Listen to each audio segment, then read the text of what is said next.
परभणी शहर महानगरपालिकेच्या निवडणुकीमध्ये एकनाथ शिंदेच्या शिवसेनेने प्रचारामध्ये आघाडी घेतलेली आहे। सकाळपासून त्यांचे संपर्क प्रमुख असतील, इथले जिल्हा प्रमुख असतील, इथले नेते असतील, उमेदवार हे सर्वजण डोर टू डोर प्रचार करतायत। आपल्यासोबत संपर्क प्रमुख आनंद जाधव आहे। सर, काय सांगाल, काय परिस्थिती आहे एकूण परभणी महापालिकेची? हे बघा, सकाळी आमची रॅली निघाली प्रभाग क्रमांक 5 मधली आणि प्रभाग क्रमांक 5 मध्ये आमचे 2 धनुष्यबाणाचे उमेदवार आहेत आणि 2 पुरस्कृत उमेदवार आहेत। हा प्रभाग 80% सुशिक्षित प्रभाग आहे आणि मला खात्री आहे आता जिल्हा प्रमुख सोबत माझे आहेत, आमचे लोकसभा प्रमुख आहेत, महिला आघाडीचे आमचे जिल्हा प्रमुख, सर्व लोक सोबत आहेत।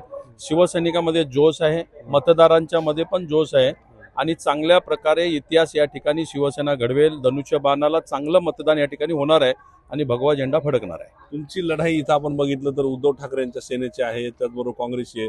त्यांचं म्हणणं आहे की 2 आकडी संख्या सुद्धा भाजप आणि शिवसेनेला गाठता येणार नाही, ते त्यांचं म्हणणं आहे ना।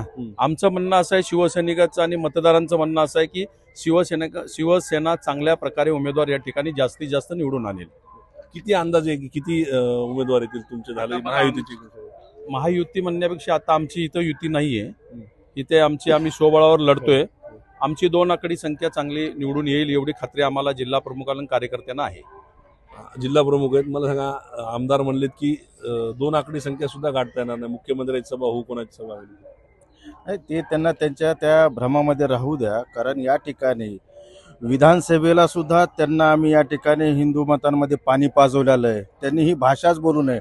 त्यांना जर काय बोलायचं असेल तर त्यांनी मुसलमानाच्या गल्लीमध्ये जाऊन ती डरकाळी फोडावं।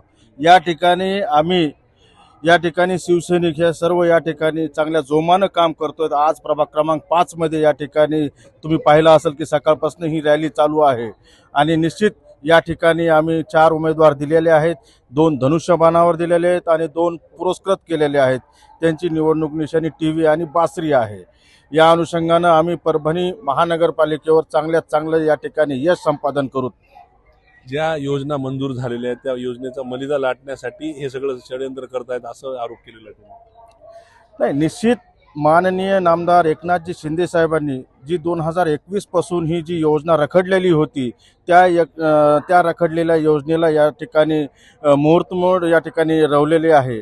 600 कोटी रुपये अंडरग्राउंड ड्रेनेज सिस्टीमसाठी आणि समांतर पाण्यासाठी आणि रस्त्यांसाठी दिलेली आहेत। ही परभणीची दैनंदिन अवस्था आम्ही नोव्हेंबरमध्ये या ठिकाणी आले असता त्यांना ही सांगितली आणि त्यांनी 100 तासामध्ये ही योजना मंजूर केली आणि परभणी शहराला हे 600 कोटी रुपये जे दिलेत याच्यावरच नाही का ह्या सर्वांचा, काँग्रेस असेल, उभाटा असेल, आणखीन दुसरे कोणी असेल, याच्यावरच ह्या सर्व निवडणुकीवर जनतेवर त्यांचं लक्ष नाहीये। त्यांचं लक्ष फक्त 600 कोटीच्या योजनेवरच आहे।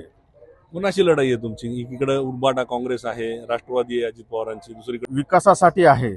आता त्या ठिकाणी उभाटाचे या ठिकाणी उमेदवार तुम्हाला बघा बऱ्याच ठिकाणी हिंदू बहुलमध्ये नाही येतं, त्या ठिकाणी त्यांची आणि उभाटा आणि आमच्यामध्ये म्हणजे उभाटा हा मुस्लिम समाजामध्ये सक्रिय झालेला आहे, काँग्रेस मुस्लिम सक्रिय झालेला आहे आणि आम्ही या ठिकाणी हिंदू मतामध्ये आम्ही या ठिकाणी चांगल्या प्रकारे या ठिकाणी आघाडी घेत आहोत। बरं साहेब, एक दुसरा प्रश्न की आता जरी स्वबळावर लढत असले तरी जेव्हा पूर्ण निकाल येईल त्यानंतर महायुती पुन्हा एकत्र राहील असं वाटतं? 100% राहील। आम्ही एकच आहे, केंद्रात एक आहे, महाराष्ट्रात एक आहे।